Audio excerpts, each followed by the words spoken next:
Guys, I'm live. Like I've told you guys, I'm transparent with you guys.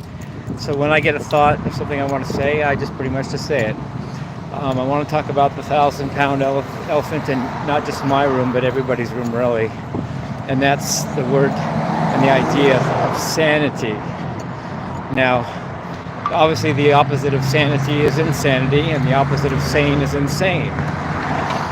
Before I say anything more, spoiler alert: I'm not insane, nor am I saying I am. I'm just talking about sanity and insanity. There's a movie 12 Monkeys with Brad Pitt where he suggests, and Brad Pitt is a crazy person in that movie, and he says that one time he goes off on a rant and he says that sanity is relative not only to people around you, meaning that whatever's normal or whatever most people are is considered sane, and then whatever is not like most people is considered insane. He talks about the fact that in some long time ago, you were crazy if you believed in germs because people couldn't see germs. They thought that the fact that you think there's germs made you crazy.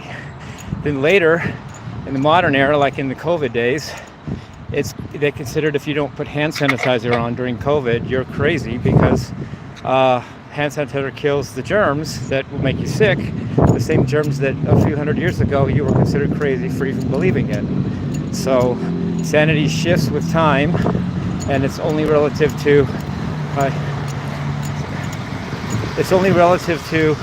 the people around you and what most of them are doing. So right off the gate, sanity and insanity are both relative. They're relative, and they're not even stable. They're relative and unstable, meaning they're only relative to what everyone else is, and that doesn't even say the same because what everyone else is changes over time. So there's that. Now then there's my second favorite movie actor. My first favorite movie actor is Alan Rickman. He's my favorite. He played Hans Gruber and Snape. But my second favorite actor, Bruce Payne. He played Charles Rain in Passenger 57. And they called him the Reign of Terror. And he said over and over again when someone suggested he was insane or complete insanity, told the guy to please say over and over again, repeat after me, Charles Rain is not insane. And he also says that insanity is often genius is often mistaken for insanity.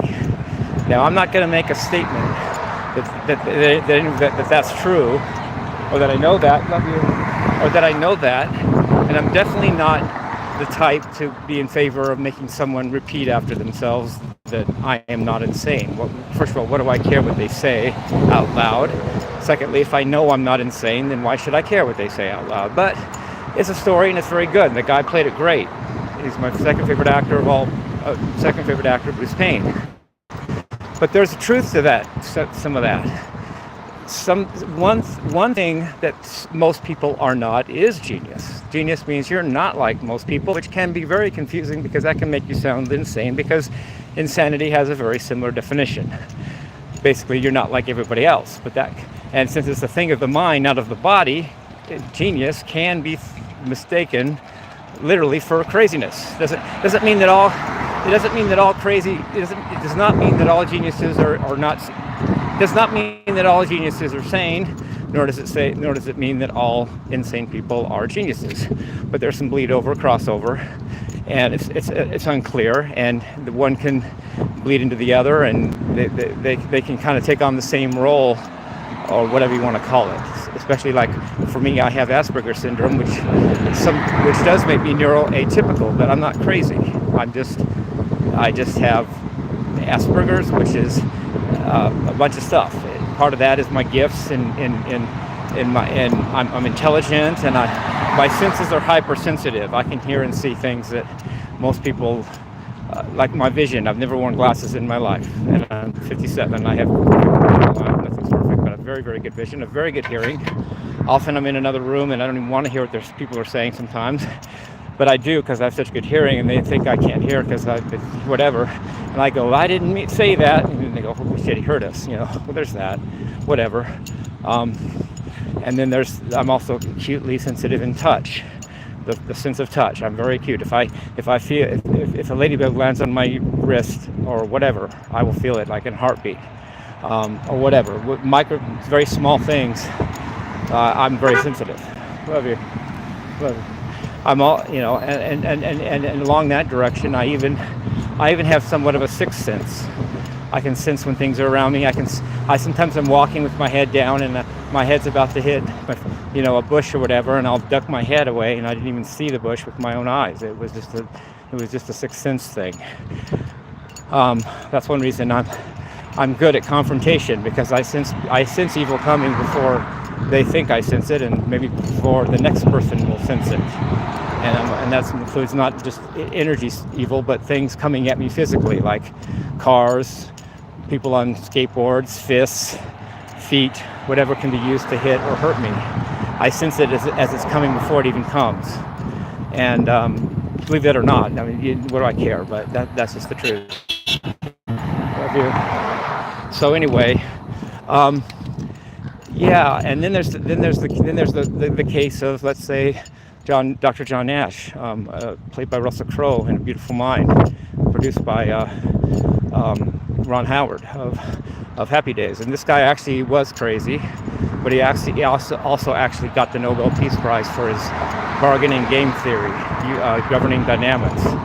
So yeah, I'm not as extreme of a genius, of course, as John Nash. I'm not going to win the Peace Prize, Nobel, but there's a tinge of, well, he's smart, he's different, so he's crazy syndrome going on with me too.